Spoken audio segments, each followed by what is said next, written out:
I, I had been drafted 1A at that time. I was slated to become a soldier, infantryman, and I decided I didn't want to do that. I thought it would be much better if I was an officer, and instead of working out of a trench in some foxhole in Europe, I thought it would be better if I could have clean sheets to sleep in and decent food. Of course, I was grossly underestimated what I was going to go through for the 4 years after that. So I heard about I was told an elite officers training school, V7. So rather than become a dogface, as the term was used during those days, I decided I would become a privileged member of the naval officers class. I finished in March of 1943 and then took amphibious training in a number of naval bases along the eastern seaboard. And then in summer of 1943, I came aboard a so-called attack transport in Norfolk, Virginia, and the ship sailed from Norfolk to the Panama Canal, stopping briefly at San Francisco, and then proceeding from there to Wellington, New Zealand, where we picked up the 2nd Division Marines in October of 1943. And then from Wellington, New Zealand, we traveled to the Gilbert Islands, as it was known then, to arrive following intense naval bombardment, an aerial bombardment of Tarawa. And we landed, the initial landings were scheduled to go on November 21. Nimitz and Company had grossly underestimated the strength of the Japanese defenses. The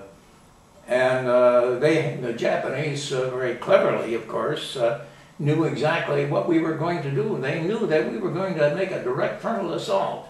And for that reason, they had every square inch of the landing area pinpointed for gunfire with mortars, cannons, machine guns, rifles.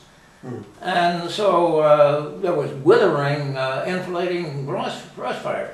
I remember coming in and where the hell are all these bullets coming from?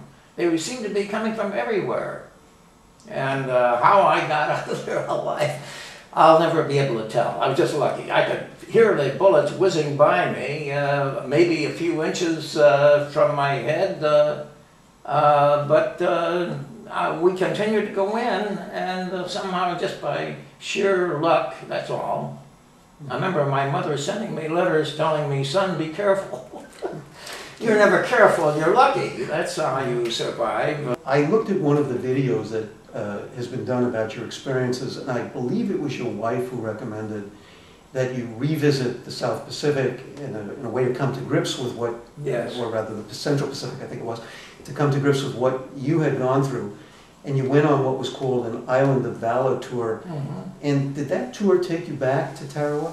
Yes. That was my therapy. You see, Alberta knew that this would be an opportunity not only to revisit, but to really come to grips with, as you called it earlier, the nightmare that I'd been through as a kid.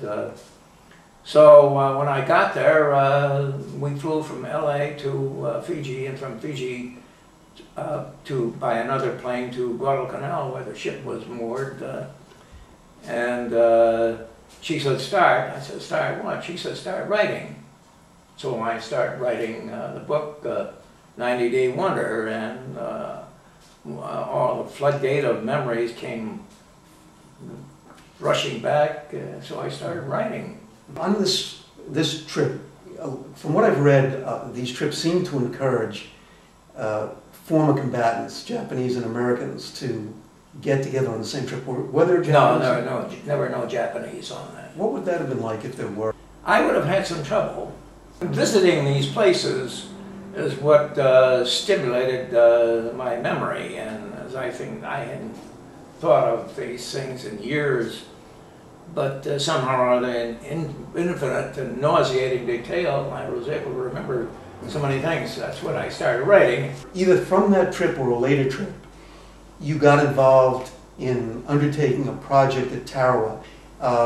You found the beach garbage strewn and there were other elements there. What's going on there? What are you trying to accomplish? Nothing is happening yet, but that's why I'm eagerly awaiting the release of this documentary, which will give me the ammunition I need to put pressure on my congressional representatives, who will not be able to resist. I will shame these people into recognizing long overdue is the repatriation of American remains and the removal of live ammunition from this tiny island.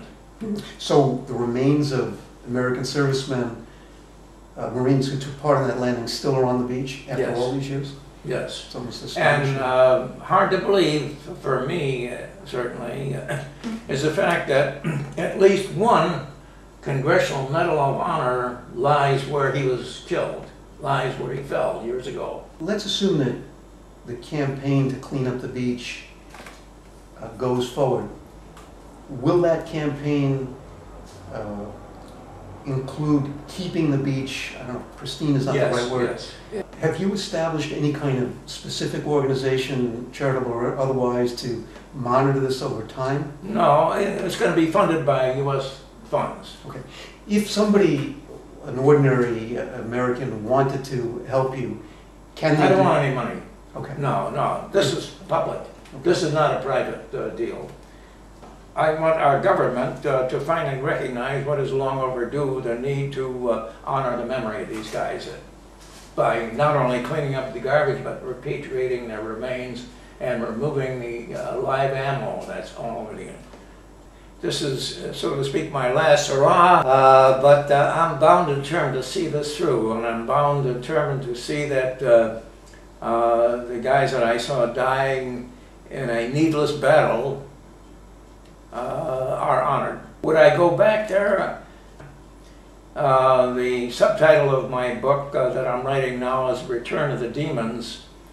So my first return, I was worried that I would go nuts again. I was emotionally disturbed all the time I was there, especially during my walks along Red Beach and elsewhere.